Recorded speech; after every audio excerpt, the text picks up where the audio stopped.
আল্লাহ তাআলা কি এআই বা চ্যাট জিপিটি নিয়ে বা বর্তমান যে টেকনোলজি নিয়ে আল্লাহ তাআলা কোরআনে কোনো কিছু কি বলেছেন, উল্লেখ করেছেন? এই বোনের প্রশ্নটি ডক্টর জাকির নায়েকের কাছে করেছিলেন, স্যার ডক্টর জাকির নায়েকের কাছে। আপনি পুরো ভিডিওটি দেখলে অবশ্যই আপনাকে ভালো লাগবে, অবশ্যই বুঝতে পারবেন এআই সম্পর্কে কোরআনে কি দেওয়া আছে।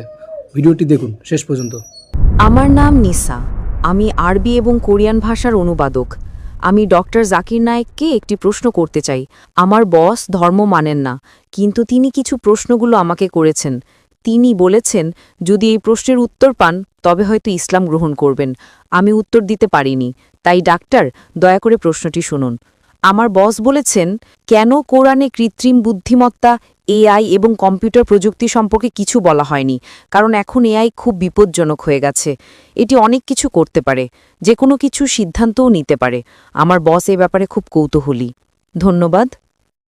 আপনার বসকে বলুন কোরআন কোনো সায়েন্সের বই নয়, SCIENCE। যদি কোরআন সায়েন্সের বই হতো তবে এটি বিশালাকারের হতো। এই যে ভবনটি দেখছেন এর ভেতরে যত বই রাখা সম্ভব সব বই মিলেও এর সমান হতো না। যদি কোরআন বিজ্ঞানের বই হতো আর এতে সব বৈজ্ঞানিক তথ্য উল্লেখ করা থাকতো, তাহলে কোরআন এতটা বিশাল হয়ে যেত যে আপনি কোনোদিনও তা পড়ে শেষ করতে পারতেন না। আপনি কি বুঝতে পারছেন? হ্যাঁ ডক্টর। কোরআন কোনো সায়েন্সের বই নয়। সায়েন্স, আপনি যদি জিজ্ঞাসা করেন কোরআনে কি লেখা আছে 2 আর 2 মিলে 4 হয়, না, কোরআন কোনো সায়েন্সের বই নয়, এটি নিদর্শনের বই, SIGNS। তাই আমাদের দেখতে হবে কোরআনে যা কিছু বলা হয়েছে তা যেন ভুল না হয়। যদি আপনি মনে করেন যে কোরআনের সব কিছুই উল্লেখ থাকা উচিত, তাহলে ভাবুন তো বিজ্ঞানে কত হাজার হাজার PhD আছে, doctor, engineer, heart specialist, brain specialist, এই সব কিছু যদি কোরআনে লেখা হতো আর আপনি তা পড়া শুরু করতেন, তাহলে আপনার পুরো জীবনেও তা শেষ করতে পারতেন না। ঠিক না বেঠিক? সুতরাং কোরআনে বিজ্ঞানের সব কিছু উল্লেখ নেই, দয়া করে ভুল বুঝবেন না।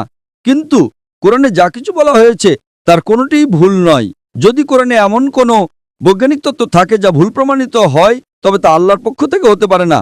আর যদি কোরআনে এমন কিছু বলা হয় যা বিজ্ঞান অনেক পরে, 200 বা 400 বছর পরে আবিষ্কার করেছে, তাহলে সেটাই মুজিজা। তাহলে প্রশ্ন হলো কোরআনে AI এর কথা বলা হয়নি কেন? কোরআনে এটা কেন থাকা উচিত? কোরআন কোনো বিজ্ঞানের বই নয়, কিন্তু আল্লাহ জানেন ভবিষ্যতে কি আসতে চলেছে। আমি আপনাকে ব্যাখ্যা করছি।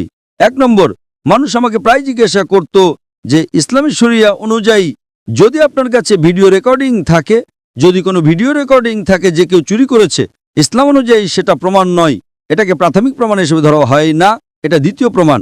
10 বছর বা 20 বছর আগে যে কোনো সাধারণ আদালতে যদি আপনি CCTV ফুটেজ দেখাতেন আর তাতে চোর ধরা পড়ত যে কেউ চুরি করছে, সেটাই যথেষ্ট ছিল।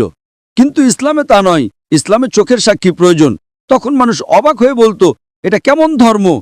কোনটা বেশি নির্ভরযোগ্য, প্রত্যক্ষদর্শী নাকি ভিডিও রেকর্ডিং? কোনটা ভালো, ভিডিও রেকর্ডিং ঠিক না ভুল? আপনার বসকে জিজ্ঞাসা করুন। সুতরাং 20 বছর আগে যদি আপনার কাছে ভিডিও রেকর্ডিং থাকতো তবে তা ইসলামের চেয়ে সুবিধাজনক না। প্রত্যক্ষদর্শী হলো প্রাথমিক প্রমাণ, ভিডিও রেকর্ডিং গ্রহণযোগ্য ছিল না। আজ যখন কৃত্রিম বুদ্ধিমত্তা এসেছে, আপনি সহজেই আপনার ডাকাতের একটা ভিডিও তৈরি করতে পারেন। ঠিক না ভুল? ঠিক। সুতরাং এখন মানুষ জেগে উঠেছে। আজ এটি প্রাথমিক প্রমাণ নয়, তাই ইসলাম অনেক উন্নত। আল্লাহ জানতেন AI আসতে চলেছে। আপনি কি বুঝতে পারছেন? হ্যাঁ। আপনার বস জানতেন না, আপনি জানতেন না, আমিও জানতাম না, কিন্তু আমি বিশ্বাস করতাম। আমি বলেছিলাম না ইসলাম সঠিক, হয়তো আগামীকাল কিছু ঘটবে। আমি AI সম্পর্কে জানতাম না, কিন্তু 15 বছর আগে আমার উত্তর ছিল শরিয়া সঠিক। আমরা জানি না আগামীকাল এমন কিছু ঘটবে যে ভিডিও রেকর্ডিং যথেষ্ট প্রমাণ হবে না। এটাই ছিল আমার উত্তর, এবং আজ আমার উত্তর সঠিক। আপনি কি বুঝতে পারছেন? সুতরাং আল্লাহ AI সম্পর্কে জানেন, তাই ভিডিও রেকর্ডিং প্রাথমিক প্রমাণময়। আপনি কি বুঝতে পারছেন? হ্যাঁ। কিন্তু প্রত্যক্ষদর্শী হলো প্রাথমিক প্রমাণ। সুতরাং আল্লাহ AI সম্পর্কে জানেন। যদি তিনি সবকিছু লিখতে শুরু করেন, আপনি ছোট কোরআনই পড়েননি, আপনি চিকিৎসা, ভ্রূণতত্ত্বে সবকিছু সম্পর্কে কি পড়বেন? না, এটি টেলিগ্রাফিক মেসেজ। সুতরাং এটি ঈশ্বরের পক্ষ থেকে নয়, তা প্রমাণ করার জন্য আপনাকে ভুল খুঁজে বের করতে হবে। কিন্তু এটি ঈশ্বরের পক্ষ থেকে, তা প্রমাণ করার জন্য আপনাকে এমন জিনিসের কথা বলতে হবে যা মানুষ জানত না। আপনি কি বুঝতে পারছেন? একেই বলে অলৌকিকতা। কিন্তু এখানে সবকিছু উল্লেখ করা হয়নি। আশা করি এটি উত্তরটি পেয়েছেন। আপনাকে অনেক ধন্যবাদ ডক্টর। দেখো, সত্যি যদি ইসলামে ভিডিও রেকর্ডের বা ক্যামেরার গুরুত্ব দিত, তাহলে কিন্তু আজ কিন্তু ইসলাম ভুল হয়ে যেত। কারণ বর্তমান তো আপনারা জানেন যে এআই দিয়ে যে কোনো কিছু করা সম্ভব। একটা ভালো মানুষকে চোর বানানো যখন তখন করা সম্ভব। এটা আপনাদের ভিডিওটি কেমন লাগলো অবশ্যই কমেন্টে মতামত জানাবেন। কারো যদি কোনো প্রশ্নও থাকে, যে ঠিক আছে, অবশ্যই কমেন্টের মাধ্যমে জানাবেন। আমি ইনশাআল্লাহ চেষ্টা করব সেই উত্তরটি দেওয়ার জন্য। ধন্যবাদ।